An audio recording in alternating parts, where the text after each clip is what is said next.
Assalamualaikum warahmatullahi wabarakatuh. Perkenalkan, nama saya Lydia Wahyuni dari Prodi Administrasi Rumah Sakit. Baiklah, di sini saya akan menjelaskan tentang materi 1 sampai 6, materi kewarganegaraan. Materi 1 dan 2, urgensi PKN, landasan historis, sosiologis, dan yuridis, serta dinamika dan tantangan PKN. Menurut Nuaiman Sumantri 2006, PKN adalah program pendidikan yang berintikan demokrasi politik yang diperluas dengan sumber-sumber pengetahuan lainnya. Pengaruh-pengaruh positif dari pendidikan sekolah, masyarakat, dan orang tua, yang kesemuanya ini diproses guna melatih para siswa untuk berpikir kritis, analitis, dan bertindak demokratis dalam mempersiapkan hidup demokratis yang berdasarkan Pancasila dan Undang-Undang 1945. Tujuan PKN dimanapun umumnya yaitu untuk bertujuan membentuk warga negara yang baik. Kita dapat mencermati dalam Undang-Undang RI Nomor 20 Tahun 2003 tentang Sisdiknas Pasal 37 Ayat 1 huruf B yang menyatakan bahwa kurikulum pendidikan dasar dan wajib memuat pendidikan kewarganegaraan. Dasar historis dan sosiologis kewarganegaraan. Dasar historis, PKN di Indonesia awalnya diselenggarakan oleh organisasi pergerakan untuk bertujuan membangun rasa kebangsaan Indonesia. Dasar yuridis, PKN Indonesia lahir karena tuntunan konstitusi atau Undang-Undang 1945 dan sejumlah kebijakan pemerintah yang berkuasa sesuai dengan masanya. Dasar sosiologis, PKN Indonesia dilakukan pada tataran sosial kultural oleh para pemimpin di masyarakat yang mengajak untuk mencintai tanah air dan bangsa Indonesia. Dinamika dan tantangan kewarganegaraan. Ontologi PKN dan sikap perilaku warga negara dalam kehidupan bermasyarakat, berbangsa, dan bernegara. Status warga negara dapat meliputi penduduk yang berkedudukan sebagai pejabat negara sampai dengan rakyat biasa. Tentu peranan fungsi warga negara berbeda-beda sehingga sikap dan perilaku mereka sangat dinamis. Oleh karena itu, mata kuliah PKN harus selalu menyesuaikan dan sejalan dengan dinamika dan tantangan sikap serta perilaku warga negara dalam kehidupan bermasyarakat, berbangsa, dan bernegara. Materi 3. Konsep dan urgensi identitas nasional. Konsep identitas nasional dibentuk oleh dua kata, yaitu identitas dan nasional. Kata identitas berasal dari bahasa Inggris, yaitu identity. Dalam Kamus Besar Bahasa Indonesia, identitas merupakan ciri-ciri atau keadaan khusus seseorang atau jati diri. Penanda pribadi misalnya diwujudkan dalam beberapa bentuk identitas diri, misal dalam kartu tanda penduduk, ID card, surat izin mengemudi, kartu pelajar, serta kartu mahasiswa. Konsep dan urgensi identitas nasional. Menurut Sudarsono 2002 menyatakan jati diri adalah sikap diri Anda sesungguhnya. Makna identitas dalam konteks ini digambarkan sebagai jati diri individu manusia. Konsep identitas nasional dalam arti jati diri bangsa dapat ditelusuri dalam buku karya Kalen 2002 yang berwujud filsafat Pancasila.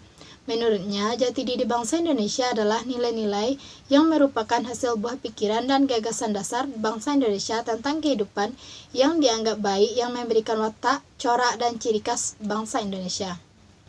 Dasar historis, yuridis, dan sosiologis identitas nasional.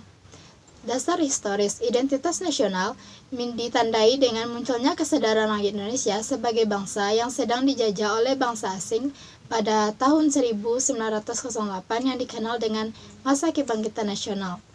Dasar sosiologis. Identitas nasional telah terbentuk dalam proses interaksi, komunikasi, dan persinggungan budaya secara alamiah, baik secara perjalanan panjang menuju Indonesia merdeka maupun melalui pembentukan intensif pasca kemerdekaan. Dasar yuridis, bentuk identitas nasional Indonesia menjadi penciri atau membangun jati diri bangsa Indonesia yang meliputi bendera merah putih, bahasa Indonesia sebagai bahasa nasional, dan lambang negara yaitu Garuda Pancasila. Materi 4. Unsur dinamika dan tantangan identitas nasional. Menurut sumber legal formal, 4 identitas nasional yaitu 1. Bendera negara sang merah putih, ketentuannya diatur dalam Undang-Undang Nomor 24 Tahun 2009 Pasal 4 sampai Pasal 24. 2. Bahasa negara yaitu bahasa Indonesia, diatur dalam Undang-Undang Nomor 24 Tahun 2009 Pasal 25 sampai Pasal 45. Yang ketiga, lambang negara yaitu Garuda Pancasila, diatur dalam Undang-Undang Nomor 24 Tahun 2009 Pasal 49 sampai 57. 4. Lagu kebangsaan Indonesia yaitu Indonesia Raya. Diatur dalam Undang-Undang Nomor 24 Tahun 2009, Pasal 59 sampai 64. Semboyan negara yaitu Bhinneka Tunggal Ika, yang artinya walaupun berbeda-beda tetapi tetap satu jua. Dasar falsafah negara Pancasila. Pancasila memiliki sebutan atau fungsi dan kedudukan dalam sistem ketatanegaraan Indonesia. Dinamika dan tantangan identitas nasional.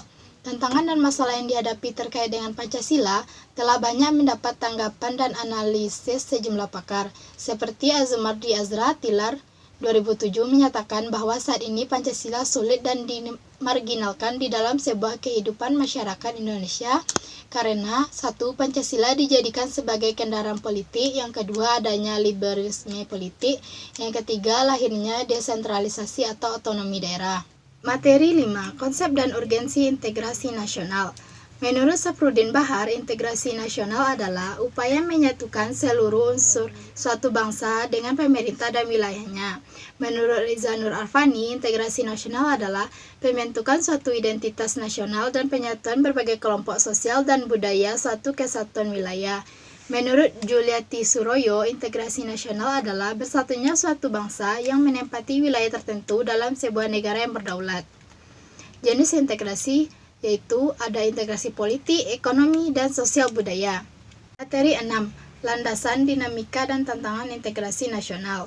1. Perkembangan sejarah integrasi di Indonesia. Menurut Suroyo 2002, ternyata sejarah menjelaskan bangsa kita sudah mengalami pembangunan integrasi sebelum bernegara di Indonesia yang merdeka.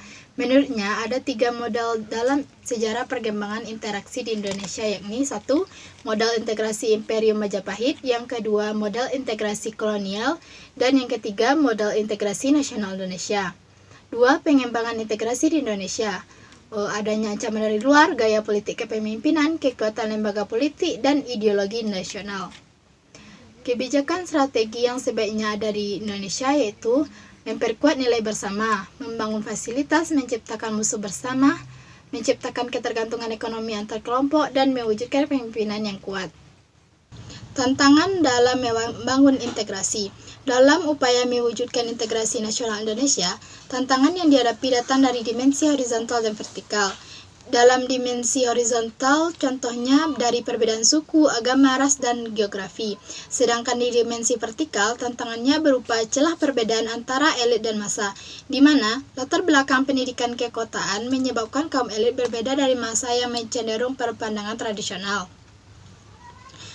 Kontribusi saya sebagai mahasiswa untuk kampus yaitu aktif dalam organisasi mahasiswa, mengambil peran dalam proyek riset atau pengembangan, menjadi mentor atau tutor bagi mahasiswa lain, atau bahkan menginisiasi kegiatan sosial atau lingkungan yang bermanfaat bagi kampus dan komunitas sekitarnya.